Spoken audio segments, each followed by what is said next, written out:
Hi friends. अगर आप मेरी लास्ट दो वीडियोस देख चुके हो तो आपने एक वर्ड जरूर सुना होगा, ITIL, यानी इंफॉर्मेशन टेक्नोलॉजी इंफ्रास्ट्रक्चर लाइब्रेरी। और शायद आप सोच रहे होंगे कि ये ITIL आखिर होता क्या है। तो आज फाइनली उसके आंसर्स मिलने वाले हैं। चलिए एक इंटरेस्टिंग एग्जांपल से शुरू करते हैं। तो आप इमेजिन करो कि स्विगी से आप खाना ऑर्डर करते हो। ऑर्डर प्लेस हो गया, पेमेंट भी हो गई, लेकिन 1 घंटा हो गया, 2 घंटे हो गए, खाना आया ही नहीं। आप सपोर्ट को कॉल करते हो, सपोर्ट बोलता है हमें भी नहीं पता ऑर्डर कहाँ है।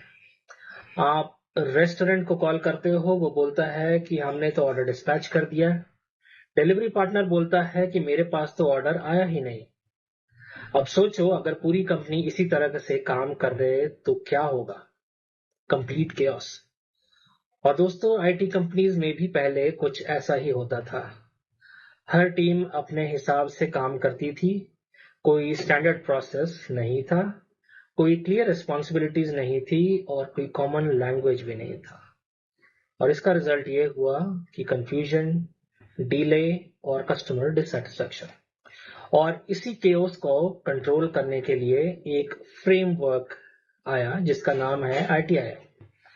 आज की वीडियो एक एंड तक आपको ITIL का मीनिंग ही नहीं बल्कि ये भी समझ आएगी कि ITSM रोल्स में ITIL उतना इम्पोर्टेंट क्यों होता है। और ट्रस्ट मी, ITIL उतना कॉम्प्लिकेटेड नहीं है जितना पहले बार सुनने पर लगता है। सबसे पहले सिंपल सवाल, ITIL है क्या? ITIL कोई सॉफ्टवेयर नहीं है, कोई टूल नहीं है, और कोई प्रोग्रामिंग लैंग्वेज भी नहीं है। ITIL एक फ्रेमवर्क है, यानी बेस्ट प्रैक्टिसेस का कलेक्शन। ऐसे प्रूवन मेथड्स जो दुनिया भर की ऑर्गेनाइजेशन यूज करती हैं ताकि आईटी सर्विसेज को एफिशिएंटली डिलीवर किया जा सके। सिंपल लैंग्वेज में ITIL हमें बताता है कि आईटी का काम ऑर्गेनाइज तरीके से कैसे करना है। एक बहुत इंपॉर्टेंट बात समझ लो, ITIL टेक्नोलॉजी मैनेज करने का फ्रेमवर्क नहीं है, बल्कि सर्विसेज मैनेज करने का फ्रेमवर्क है। यानी फोकस सर्वर्स पर नहीं, फोकस कस्टमर्स को बेटर सर्विस देने पर होता है। और ये डिफरेंस समझना बहुत इंपॉर्टेंट है। ITIL का फुल फॉर्म है इंफॉर्मेशन टेक्नोलॉजी इंफ्रास्ट्रक्चर लाइब्रेरी, लेकिन आज के कॉन्टेक्स्ट में इसे मेनली आईटी सर्विस मैनेजमेंट के बेस्ट प्रैक्टिस फ्रेमवर्क के रूप में समझा जाता है। इस कॉन्सेप्ट को समझने के लिए एक हॉस्पिटल का एग्जांपल लेते हैं। सोचो, एक हॉस्पिटल है जहां कोई पेशेंट इमरजेंसी में आता है और डॉक्टर बोलता है मैं बिजी हूँ, नर्स बोलती है मुझे प्रोसेस नहीं पता, और रिसेप्शन बोलता है मेरे पास रिकॉर्ड नहीं है। सोचो कितना केओस हो जाएगा। अब एक प्रोफेशनल हॉस्पिटल को देखो जहां सब डिफाइंड होता है, patient registration process, emergency handling process, treatment process और डिस्चार्ज प्रोसेस। इसी वजह से हॉस्पिटल स्मूथली काम करती है। आईटी ऑर्गेनाइजेशंस में भी सेम कॉन्सेप्ट अप्लाई होता है। इंसिडेंट आए तो उसका प्रोसेस होता है, चेंज करना हो तो उसका प्रोसेस होता है, और सर्विस रिक्वेस्ट आए तो उसका प्रोसेस होता है। इन्हीं प्रोसेसेस को ऑर्गेनाइज करने में ITIL हेल्प करता है। अब सवाल आता है कि ITIL की जरूरत क्यों पड़ी? पहले हर टीम्स अपने हिसाब से काम करती थी। नेटवर्क टीम का अलग प्रोसेस था, सर्वर टीम का अलग, और एप्लीकेशन टीम का अलग। रिजल्ट क्या होता था? Finger pointing, blame game, confusion, escalations और कस्टमर कंप्लेंट्स। आज भी अगर प्रोसेस क्लियर ना हो तो छोटा सा इश्यू भी बहुत देर तक चल सकता है। ITIL एक कॉमन लैंग्वेज प्रोवाइड करता है जिससे सारी टीम्स एक ही डायरेक्शन में काम करती हैं। वैसे कमेंट आप जरूर करके बताना कि आपकी कंपनी में कभी टीम्स ने एक दूसरे पर ब्लेम किया है कि नहीं। अब आते हैं ITIL की सबसे पॉपुलर प्रैक्टिस पर, इंसिडेंट मैनेजमेंट। सिंपल डेफिनेशन आप समझ लो, जब कोई सर्विस अनएक्सपेक्टेडली बंद हो जाए उसे इंसिडेंट कहते हैं। जैसे लैपटॉप बूट नहीं हो रहा, VPN कनेक्ट नहीं हो रहा, ईमेल एक्सेस नहीं हो रहा, ये एप्लीकेशन डाउन है। अब एक इंपॉर्टेंट सवाल, इंसिडेंट मैनेजमेंट का ऑब्जेक्टिव क्या है? क्या रूट कॉज ढूंढना? नहीं, ये सबसे कॉमन मिसकंसेप्शन है। इंसिडेंट मैनेजमेंट का मेन ऑब्जेक्टिव होता है सर्विस को जल्दी से जल्दी रिस्टोर करना। एग्जाम्पल के लिए, अगर ऑफिस में लाइट चली जाए तो पहले आप लाइट वापस लाने की कोशिश करोगे। ये इंसिडेंट मैनेजमेंट है। रूट कॉज बाद में देखा जाता है। चलिए एक रियल लाइफ एग्जांपल लेते हैं। मंडे मॉर्निंग है और सडनली वीपीएन सर्विस फेल हो जाती है। एम्प्लॉयज लॉग इन नहीं कर पा रहे हैं और सर्विस डेस्क के पास कॉल्स आना शुरू हो जाती हैं। पहले 20 कॉल्स, फिर 50 कॉल्स और फिर 100 कॉल्स। अब इंसिडेंट टीम एक्टिव हो जाती है। टीम्स इन्वेस्टिगेशन करती है, टेम्पररी वर्क अराउंड दिया जाता है और यूजर्स का एक्सेस रिस्टोर कर दिया जाता है। सर्विस वापस आ जाती है और इंसिडेंट क्लोज हो जाता है।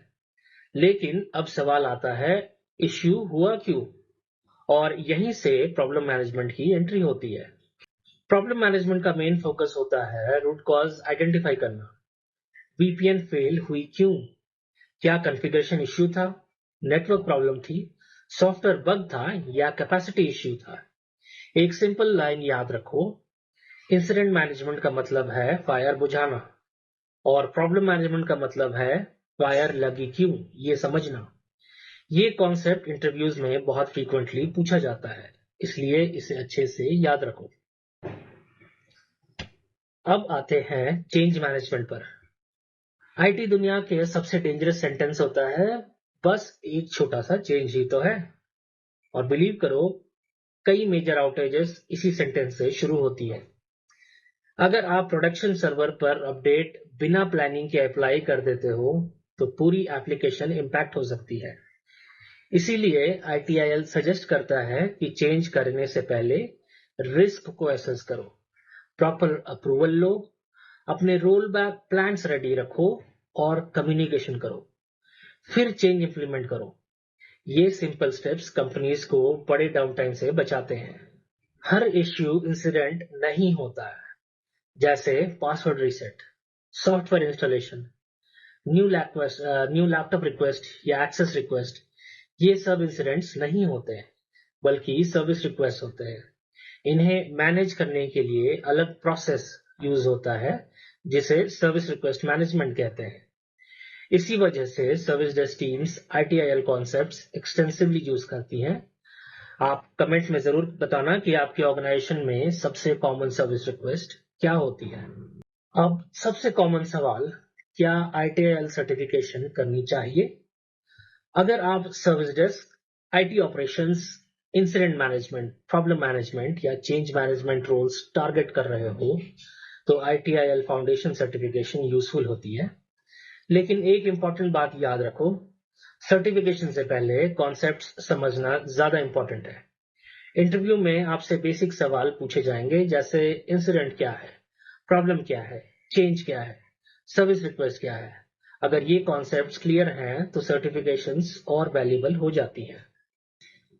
अगर पूरी वीडियो को एक लाइन में समराइज करें तो आईटीएल टेक्नोलॉजी मैनेज करने का फ्रेमवर्क नहीं है, बल्कि सर्विसेज को एफिशिएंटली डिलीवर करने का फ्रेमवर्क है। ये कंपनीज को केओस से प्रोसेस ड्रिवन अप्रोच की तरफ ले जाता है।